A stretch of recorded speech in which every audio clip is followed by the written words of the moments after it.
Thank you, Chairman. Thank you, Chairman.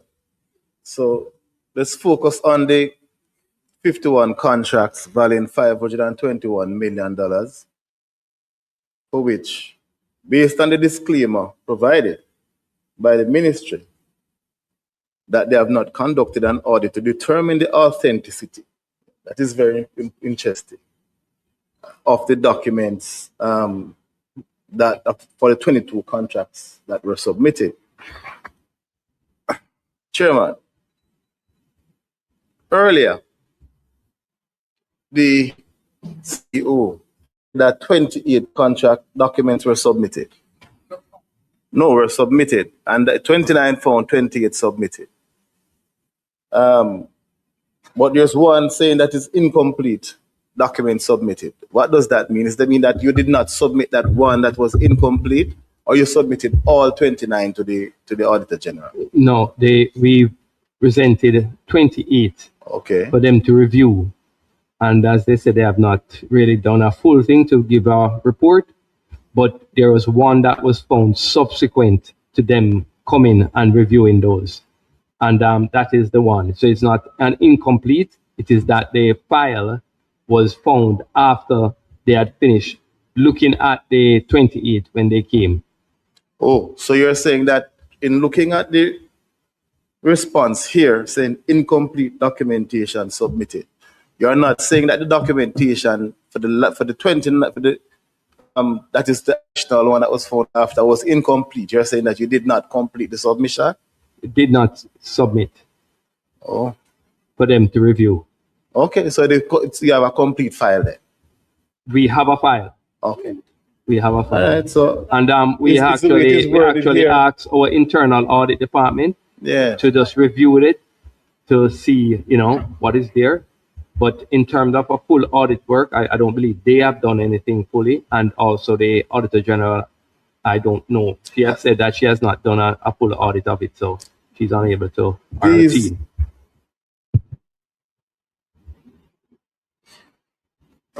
22 contracts that you provided the disclaimer for, saying that we have not conducted audit to determine the authenticity of submitted documents. No, for the 28, or rather 29.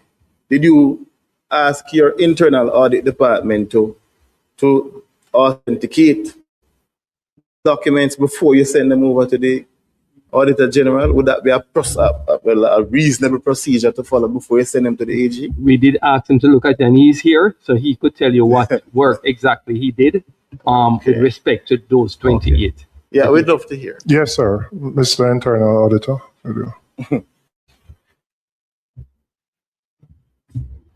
Thank you, Chair. We did look at the 28 documents that were presented to us, Chair, and we can say with certainty they are authentic in relation to those documents, Chair. Okay. Authentic, and just so we're clear about what authentic means that they are original documents. They're original documents. Yes, Chair. Okay. It still doesn't negate the need for an audit by the Auditor General of those contracts. Chairman, I would even go there, because if the internal auditor is saying one thing here, and we have a document with a response from the ministry saying something else, then I don't know why would we even. Hold on, I think the Auditor General wants to provide some clarity here. To clarify, you're reading from the prompt. Yeah. Yes, and that prompt, that's a comment made by the Auditor General to say that the documents have been submitted, but we have not had an opportunity to do a review to determine the authenticity of the documents. Thank you, Madam AG. When I'm looking at it, it's very... No, this is the AG's prompt. Yeah. All right. So, am I to understand that unless the Director of Procurement returned in early 2026, we would not have found these additional 28 documents? I cannot answer that, member. What we did was when he was returned, it was at that point, which is March 1, February 2nd. As I said, I came in February, we looked at it and I said, look here, where is it? Where are the files? Go and find them. So as to whether they would have found them with or without him, I cannot say, but they were found. And this procedure that was highlighted of filing cabinets being too full, so you have to move them to shelves in a room. That is totally unacceptable. 2 foot? That's what was reported here earlier, that the filing cabinets, you have the procedure is when the filing cabinets are too full. You find a room with a shelf and put them some files on them. It's not a find a room, member. It is a procedure that they have where it is in the filing cabinet. When the filing cabinet is full, they are placing shelves, a room, a storeroom.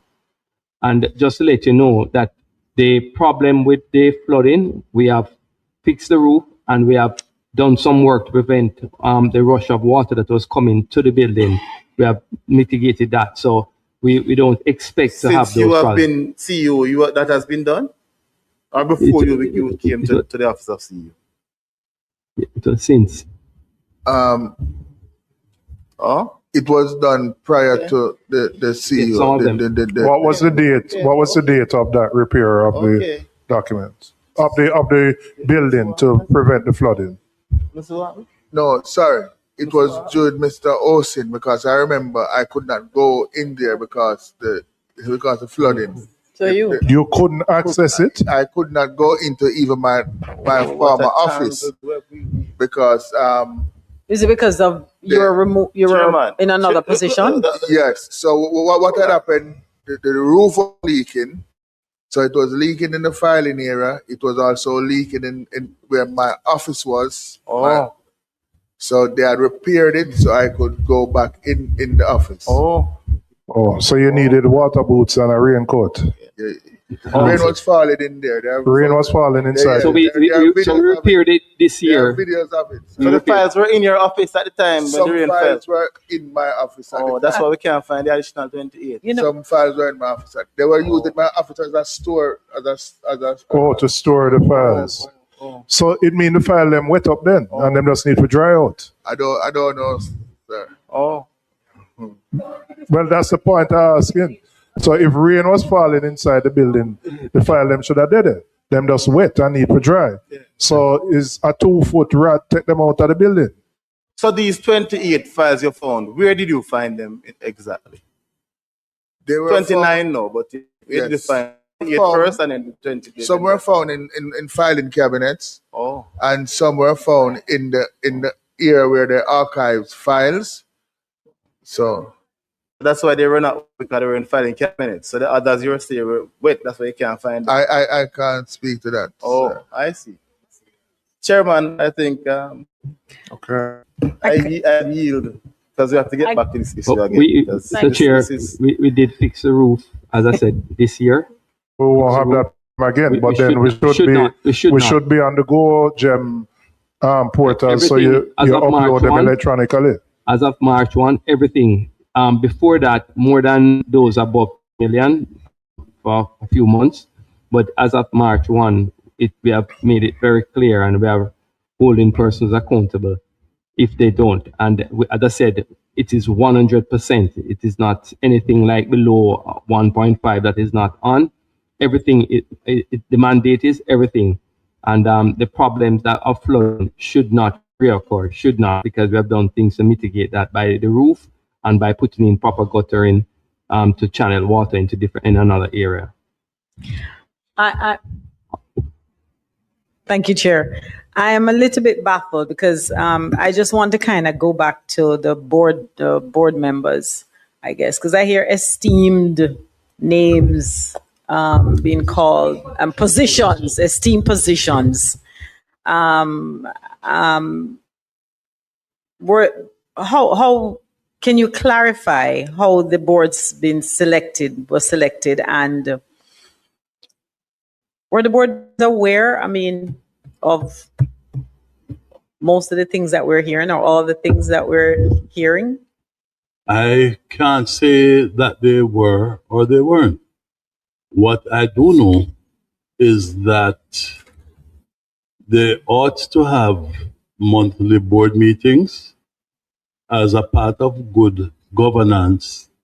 There is an audit committee of most boards, and the audit committees from the organizations that I've headed as CEO would report to the board on a monthly or a quarterly basis.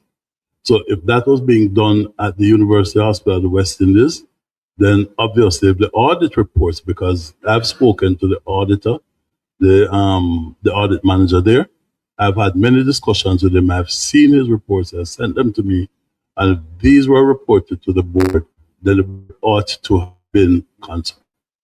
That's all I'm prepared to say.